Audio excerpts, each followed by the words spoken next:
say that the pandemic was one of the best things to happen to the TT? Yeah. If we'd have carried on that trajectory, then where would we be if the TT hadn't stopped for it? I think the risk is we would. I mean, the pandemic was awful for a lot of people. Yeah.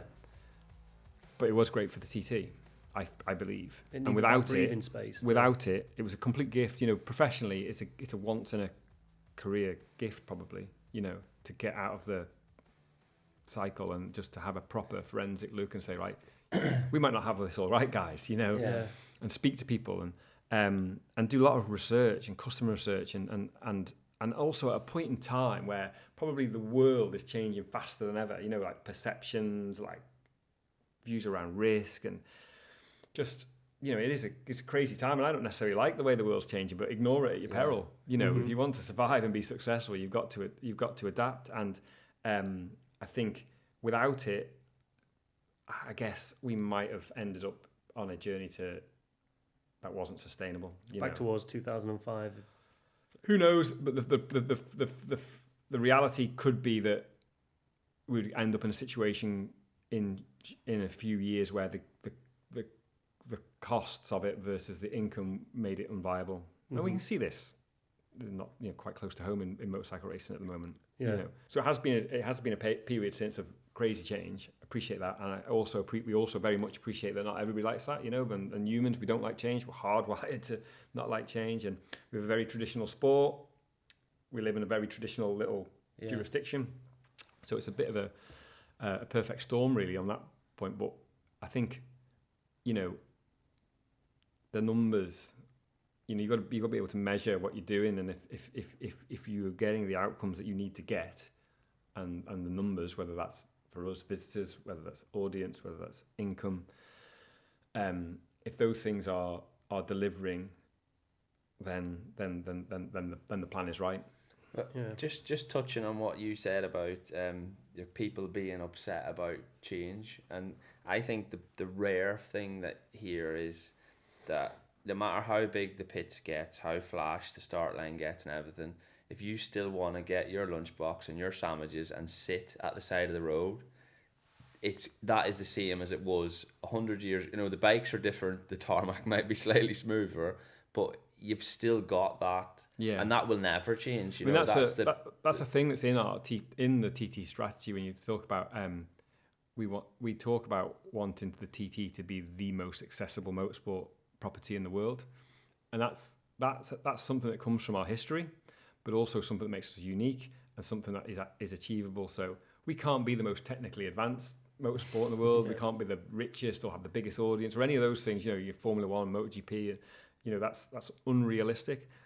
But our USP really can be accessibility. So if you want to come, you can kind of watch wherever you want to watch. You can go in the paddock and meet the riders, and see the bikes. Nothing's off limits really. But then there's other parts to that. So, you know, pre-pandemic, if you wanted to watch it, you had to be in a country that had it in the first place, and then you got only a little bit of it, you know, in highlight shows and whatnot. Whereas now, for almost a very, very small price point compared to the market, you can watch every second of it. And then if you like that, or if you've been brought in to our bubble and you like it, not only can you do that, there's a huge amount of other content now that exists that's really under the behind the curtains of it all, and it's you know, you can dive deeper and deeper and deeper the more that you get into it. So yeah, being the most accessible motorsport is what the TT always has been, and what we always want to be in the future. So when people say, "Oh, I bet they want to make the paddock restricted," that's against everything that we want. Yeah. So for me, that someone that was traveling racing, if it was in Australia, or because there's quite a lot of Australian fans and stuff, and the first thing I would always get is, "Oh, I would love to come. If I come, will you get me tickets?" Yeah. Like, if you get on that island, you can go everywhere I can go. I says, you do not need, you know what I mean? And the look on their face is like, what? Because they've been to MotoGP or they've been to Formula One. You might get one pass to get in, you get another pass to get in a little bit further, you get another pass then to get in, and then maybe if you're $5,000 in, you can get in the team box or on pit lane and wave. I mean, and that's not speaking to anyone, signing anything. No, it's like, I mean, if you know, major events can be expensive for anyone to go and attend, and it's, you know, and sometimes you don't have any choice. You know, like if you wanted to go to, say, the British Grand Prix or something, you know, there's no way of doing it kind of cheaply. Mm-hmm. But you could, and people do, come to the TT as a foot passenger on the ferry for less than £100. Mm-hmm. They could camp, and they could, you know, make sandwiches and sit on the hedge for free, and have this amazing sporting experience for a really, and that won't. Why will that ever change? Especially now, the fact that the racing, the amount of races, so you could literally now come for 2 days and see 4 races. You know what I mean? Yeah. Whereas before, the chance was a little bit less. So everything they're doing is you can come for a day, 2 days, and see a genuine volume of action. Do you know what I mean? Yeah, that's the amazing thing, I think. You know, being stood in an ice cream queue, and potentially there's Michael Dunlop just stood behind you, just kind of waiting. Yeah, you won't get that anywhere else in the world. No. At any sporting event, No. no sporting event would you get that. No. It's bizarre. So I guess you just touched on it then. The in my eyes, and I don't know if this is right or not, but the biggest step forward has been the live coverage. Would you agree? I would say no. I would disagree. Oh, thanks. What do I know about the TT? This is good. I think when we came forward with the digital strategy, which covers everything. It covers risk. It covers you know, the engagement of people. It covers sustainability. It covers brand. It covers commerciality. And it covers audiences, obviously, for any product, business, sporting event, anything. You know, obviously, the bigger your audience, the more customers and fans or whatever is the more sustainable and successful you can be. And I said earlier about, you know, the middle-aged men from the northwest of England thing. That's not sustainable. You know, whilst it's a flippant comment and not entirely accurate, it's kind of indicative of the problem. And part of the one of the subsections of the strategy was our approach to a digital first approach, which required the investment I mentioned before from Treasury, and that was secured on the basis that if you invest some money now for us to do all these things, we will return that and more in income going forward. Yeah. And we have exceeded for the first 2 years. We've exceeded all of the targets that we set there, and there was a lot of risk attached to that because, you know, you don't have a crystal ball. When that got signed off, did you sort of think we've got like there's a lot of money, and it's like it's not your dad giving you $5. No. It was quite a high. It was a high profile risk of failure, you know, like and it was the huge amount riding on that. It was a lot was been riding on that. And when you mentioned about the live coverage, I felt that we would get live would be mentioned for ages, and I was always strongly against that because I thought if you're going to do it, it's got to be done well, and that costs money, and there's got to be a plan to do that. If you do it badly, you could take something brilliantly and visceral as the TT and make it look rubbish, and that would be like suicide. And then we arrived at a time where tech and cost is like a manageable way, but it was always like, if we're going to do it, it's got to be good. It's got to have a lot of cameras. It's got to have on-screen graphics. It's got to have proper production, studio, talent. You know, it's got to be. If you were a new viewer, it's got to be at the minimum standard you're used to consuming sport. Yeah. And I thought that our overall plan makes a lot of sense and is working. So it's like this kind of, it's built around this chain of content. It's like finding potential fans around the world who are into motorsport or want to be entertained some way, and bringing them through this chain to eventually they become like warm prospects to to go there. And then they become either boots on the ground, or they have purchase intent, whether that's buying merchandise or whatever. They're contributing to the success. And I thought that would be misunderstood, and we would maybe get supported for the live, because that's like, oh, we'll just do live. But live would be like having a head and no body. You know, there's no blood pumping around to get to the head. You've got to take these people on. Why would anyone say in, you know, some far-flung part of the world go, I tell you what, I'm going to watch the TT live today. Why, you know, how did they get there? Yeah. So, you know, I mean, you two are obviously very close to this, but you know that. So we are creating content every day of the year. You know, that's the whole shift. Which that never happened. No, so the whole shift was from being finished a sporting event for 2 weeks to a 12-month of the year entertainment brand. Yeah. If we're not talking to our fans, our potential fans, our new fans, then somebody else is. Yeah. You know, so that's the reason we're sat here doing this. You know, there's a podcast every week, there's content every day, there's short films every week, there's docu-series, all this stuff. And that's where the audience growth comes from. They're all being sucked into this machine, and you know, in the long term, then and now in the digital world, that's the only way of doing it as well. You know, there is, you know, so there is not a single penny of our budget spent on traditional marketing. You'll never see an advert. You'll never see us at a trade show. Probably you'll never see us do any of those kind of things. It will always be invested in digital for the foreseeable future. That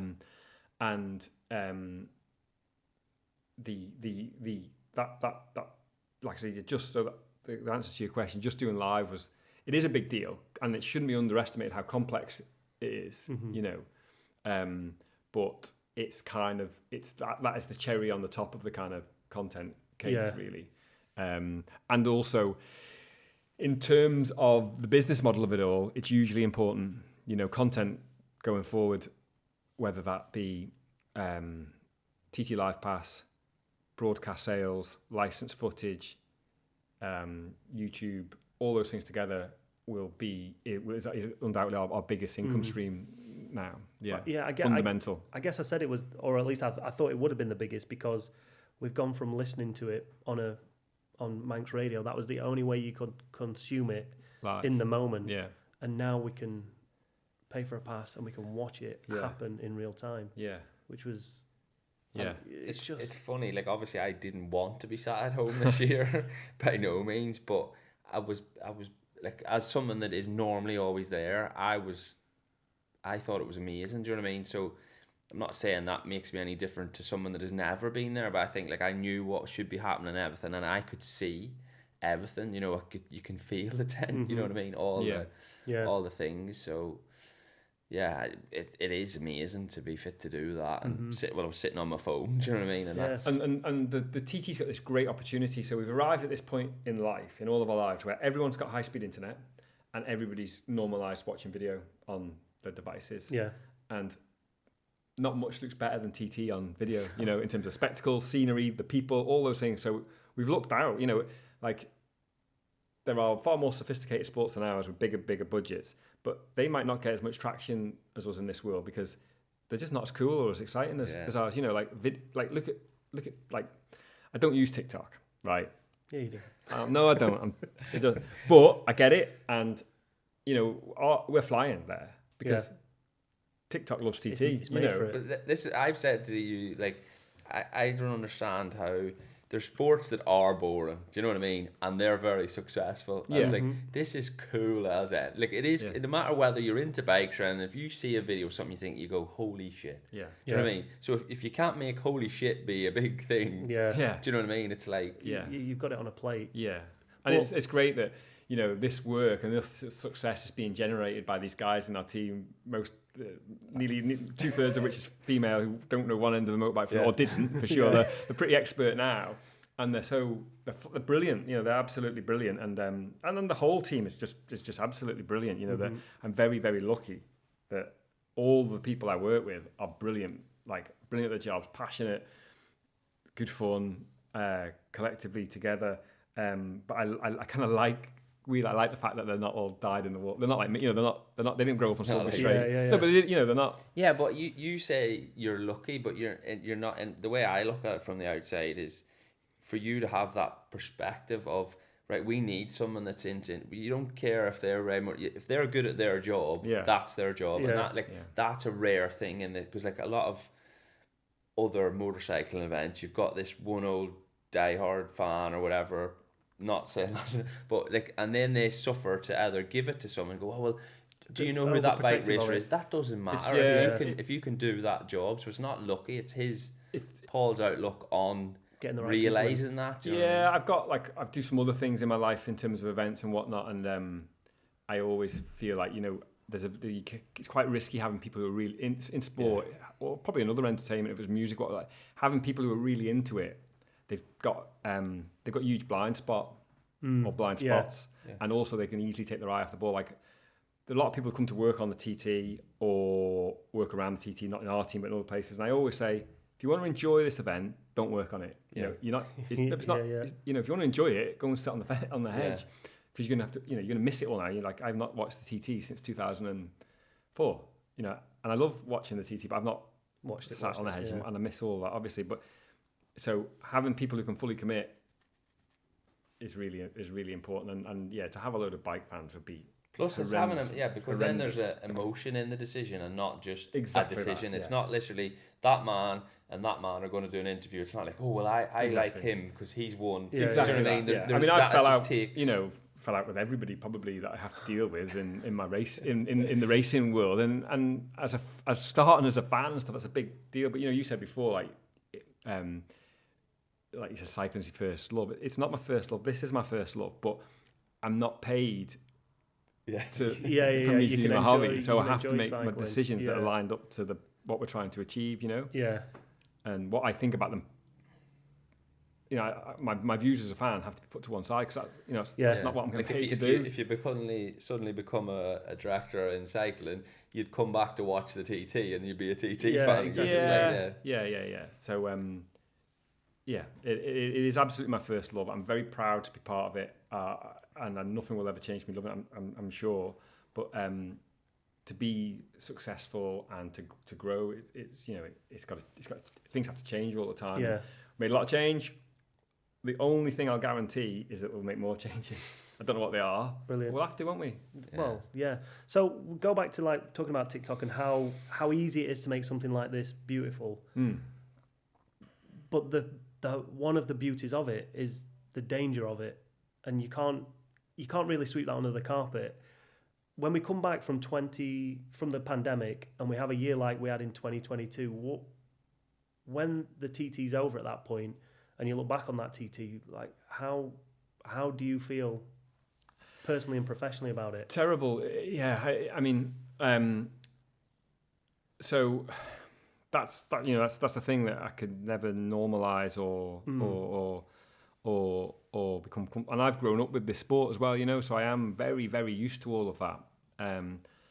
When I started working on it at the start, it was really kind of like the organisation was really protective. They swept stuff under the carpet, it was very kind of closed shop, and to the outside world looking in, it was kind of it was just strange. And right from the outset, I always wanted to talk about the dangers up front and to address them, to talk about what we do to mitigate. We're deciding to do something that's very high risk, but we're going to do it in this way, and we're going to not hide anything and never not talk with integrity around that and authenticity. And that changed for sure. I know that changed, but still in our sport, there are a lot of very risky practices that I believe are normalised. And we had done a lot of stuff. We've done a huge amount of stuff. Probably the best thing we could have done at TT was improve the quality of the entry. So like the gap between first and last got much, much smaller. The overall quality got better.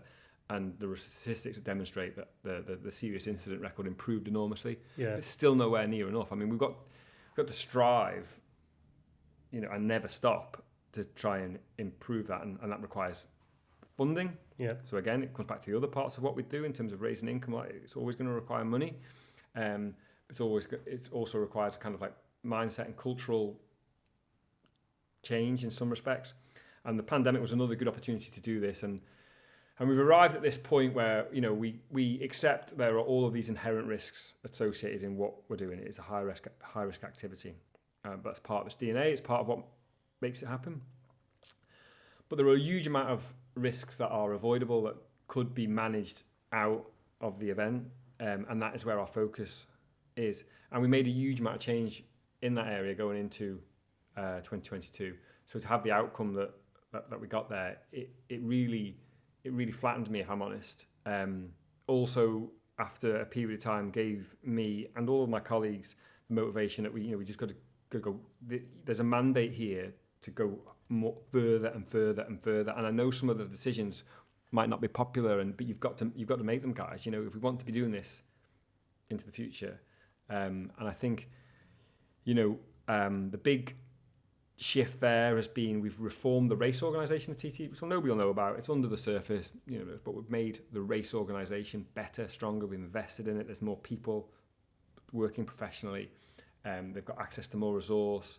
There are systems in place, and the whole thing has arrived at a much more proactive place. So in the past, a serious incident would happen at the TT, and people go, "Oh, right, we'll change that now because that's happened." Mm-hmm. Whereas now, our organisation is looking for problems. It's looking to how can we change systems and continue to raise levels to make this better. And it's already been challenging, and it's going to be challenging moving forward because it's going to become, it's going to be different. It's going to get harder for people to take part in the levels of fitness and professionalism are going to continue to rise, and they have to. And other things attached to the event are going to probably have to change to make it defensible, going forward. But I'm completely unapologetic about that. It's absolutely necessary, and we are all the people who work on it now are responsible at that moment in time for the time that we are working on it to do that. Mm-hmm.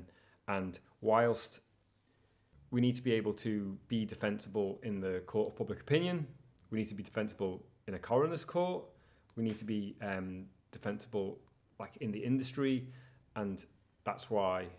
And the world now, is different. So we've got to never ever stop on that. But if anybody thinks that it doesn't affect people or affect us that work on it and whatnot, it's super tough. It's obviously the worst part of working on it, and I there's nothing I want more than to be able to say I can fix that permanently, but then it's not going to be it's not going to be the TT. No, the only way of fixing it permanently is not to do it. Realistic, yeah. So and I balance it off personally. I think over the years that if I say, look, I can't marry myself, I can't marry my values up with this anymore.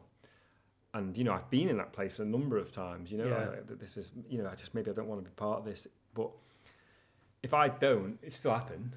Yeah. You know what I mean? Yeah. So my personal kind of position on this is, well, I will work on it and do as much as I can. And my role really is to do as much as I can to help raise the revenue to make the investment for the people who have responsible for the risk management to do the best job of that. Yeah. That's Does it frustrate you? And I don't know how much of the stuff you read, but you can go on at any point online and you'll find some story with some negativity around it. Yeah. And it always comes back to it should be banned.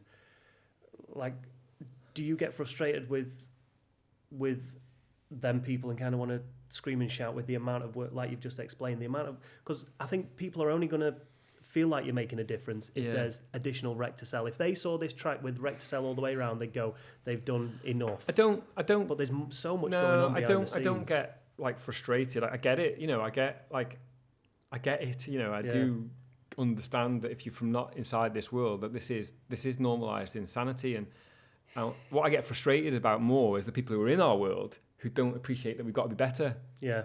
So like last year we, as an organisation, we changed the rules around riders, protective equipment, leathers, helmets, body armour, gloves and whatnot. So basically, you have to wear the best. The minimum standard is the best equipment that money can buy. Yeah. And there's quite a lot of pushback around that. And that's where I get frustrated. Like, that's, because that's... Yeah, that'd still be the first person complaining about not a rec to sell, do you know what I mean? Or that's just the thing you have to... and our view, our collective view is, like the TT is the most dangerous thing you can do in a motorcycle, so you need to have the best chance of surviving and managing against all of the risks. If you were to go into the Coliseum and fight the lions, they'd you can have a little sword or a big sword. You get the big sword, wouldn't you? Well, for me, it's the same with the best helmet, the best leathers, the best body armour, and they might improve the risk profile by a small percent, but still it's all those small percents together. There's a big project going on behind the scenes at the moment around sports science and around the physiological and mental impact of TT racing, and some really, really good people are working on that. And ultimately most accidents at TT are caused by a rider making an error, and there's a lot of work being put into what can be done to help riders make less errors. You know, so if that's the better hydrated, or the nutrition's better, or all this sort of stuff. And that's, you know, the important thing is that the journey we're on this is never ending, and everyone has to accept that it's never ending, but like just keep at it all of the time, you know. Yeah. So I guess the final question while we wrap it up is, what is the vision for the next 5 years? Where do you want to see the TT? Where do you think the TT will be, and will I be a part of it? Yes and no. I think we've got a growth trajectory in terms of audience, which we are ahead of schedule on. We need to continue on that. That's critical to the survival of the event. We have got challenges, you know, financial challenges on the horizon, which will always probably come and go in different ways. That we've got to do a really good job to mitigate them. We've got to manage our costs. We've got to continue to raise our income. We post-pandemic, as tourism recovers, we've got to see the economic benefit from the event go up. That's ultimately what it exists for. Yeah. So we need to get, we've changed the schedule. To hopefully allow more people to come at a different part of the event. So we need to see that start to take root. Small green shoots this year, and we need to continue to improve on the work we've been doing on risk profile, so the event can be as defensible as possible in all those places I mentioned before, you know. Yeah. Because ultimately, when people say, what will stop the TT?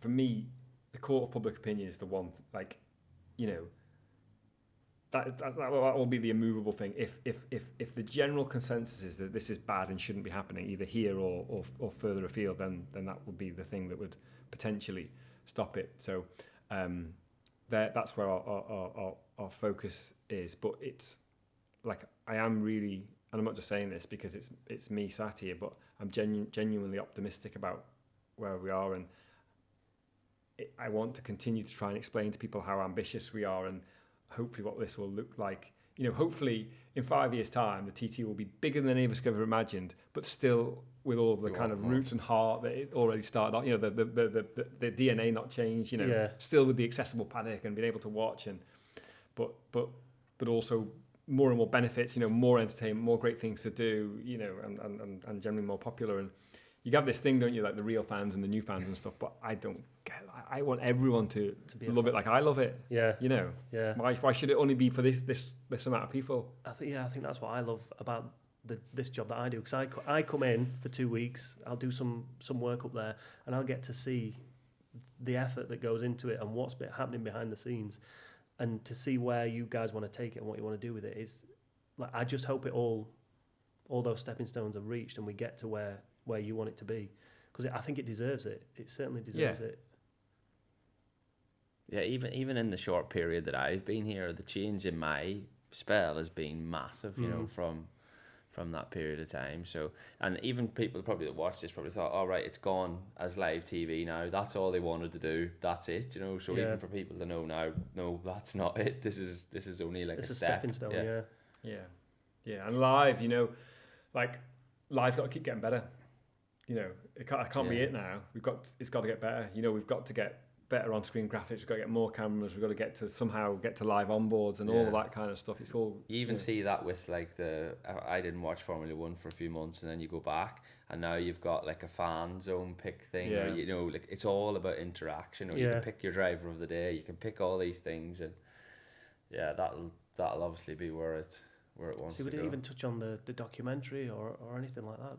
There's still so much to, like, how much that documentary has given people an insight into what these riders go through, what you guys go through. Yeah, well, I always felt that we should have a great documentary, and I think we probably did for a first effort. It wasn't an easy process at all.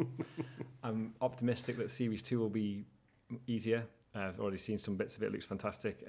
But you know what sport has as interesting a story as this, you know? Like, no, and then the riders as well. The so I mean, just like brilliant, you know. And the great thing about TT is it's not exploited to the level of some sports where the access are given. You know, the guard isn't really up.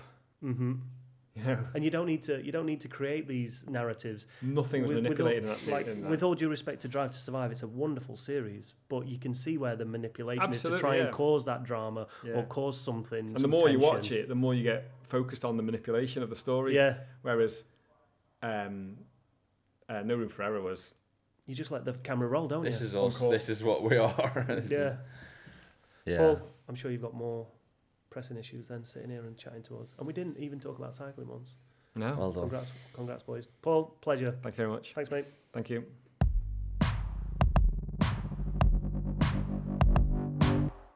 Lee, do you think I still have a job now? Honestly. Yeah. It's touching. Maybe he might forget all about the interview because he's got a lot on his plate. He has. Do you know what I mean? So if hopefully something really big, not something like bad, obviously, but hopefully something really big happens within the next hour. Yeah. Yeah, to sweep this under the carpet. That's probably your only way out. Saving grace. But even if I do lose my job, great chat. Yeah, at least you can watch it back in a few weeks' time and get to see yourself lose your job. That's always a bonus. Thanks, mate. But like I said to him, what? Go on. It could be me and Steve then. I won't let that happen. Listen, Paul Phillips. The producer nodded at me and Steve. As much as we joke, that was quite an insightful chat, wasn't it? Yeah, like quite a lot more than I was. Not that he's not an interesting person, but like we literally talk about cycling all the time, and a lot of them things intrigue me. Both the business side, the strategy side, the fact that they've always got someone to answer to. I think people just think that they go in the wintertime and go, excuse me, government, can you just cash us another check? And we would like to do this. Like everything needs to be answered to. The strategy and he presents all this, do you know what I mean, to these people that he's trying to sell the best event in the world to its own government to try and fund. It's mental when you say it like that, and I suppose a lot of that depends on what they want to see happen and if they're into the TT and things like that. So he's got the worst job, I think, because no one ever goes up to him and praises him. They only ever ring him when something needs fixing, needs to happen, has gone all wrong already. Yeah. It's like there's no one ever rings him up to go, hi mate, yeah, things are going really well, thanks for doing a great job. Yeah. However, and I'm not just saying this just to try and make sure I keep my job or brown nose, the TT is in safe hands with him. Isn't it? Unbelievable. Like I said off air that he can be confident in the fact he's rocked up, and no matter when he leaves or what happens, it's in a better position than when he found it, or if it might not even be here. Yeah. Which that means you wouldn't have your job. You've been watching the Paul Phillips episode of the TT podcast. Coming up next week is an absolute banger. Not quite as good as Paul's, obviously, but I lied. It says banger. It's Grace Webb. Tens of hundreds of eyes are on you in that moment, because on a mass start, you've got eyes on a grid of riders, but in that moment, it's just you. It's just Somebody you. Just made me nervous and asked me a question without even realising she's... Because, well, I mean, for me as a rider, I get nervous, don't stall it at a set of traffic lights, let alone on the TT start line. So, I don't know, do you feel all those eyes? That's never even actually entered my head, that literally... Oh, sorry. Yeah, I know, you just ruined the TT for me. So that episode will be out next week right here on TT+. However, if you are watching a week later on YouTube, make sure you leave us a comment and a bit of a rating and let us know how we're doing. Until next week, see you later, mate. You could say goodbye, Lee. Thanks for everything. Goodbye, Lee. Thanks for everything. Pleasure.